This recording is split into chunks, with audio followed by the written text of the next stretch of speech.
আসছে crazy ideas production হাউজের নতুন ধারাবাহিক।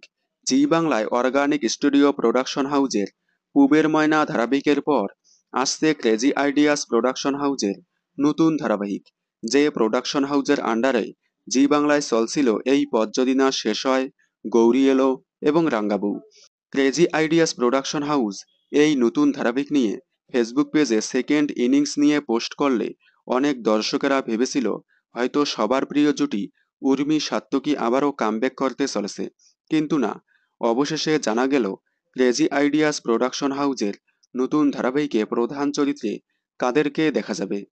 এই নতুন ধারাবাহিকে প্রধান নায়কের চরিত্রে দেখা যাবে জনপ্রিয় অভিনেতা বিশ্বজিৎ ঘোষকে, যাকে কে আপন কে পর, খেলনাবাড়ি ধারাবাহিকে দেখা গিয়েছিল। অন্যদিকে নায়িকার চরিত্রে দেখা যাবে জনপ্রিয় অভিনেত্রী ঋতু পাইনকে, যাকে সর্বপ্রথম স্টার জলসার অনুরাগে ছোঁয়া ধারাবাহিকে ইরার চরিত্রে অভিনয় করতে দেখা গিয়েছিল। এবার এই দুইজনকে দেখা যাবে ক্রেজি আইডিয়াস প্রোডাকশন হাউজের নতুন ধারাবাহিকে। ধারাবাহিকে নায়কের চরিত্রের নাম কাব্য। ক্রেজি আইডিয়াস প্রোডাকশন হাউজের নতুন ধারাবাহিকটি দেখার জন্য আপনারা কতটা এক্সাইটেড কমেন্টে জানাবেন। বিনোদন জগতের সকল আপডেট সবার আগে পেতে চ্যানেলটি সাবস্ক্রাইব করে পাশে থাকা বেল আইকনে ক্লিক করে রাখুন। ধন্যবাদ।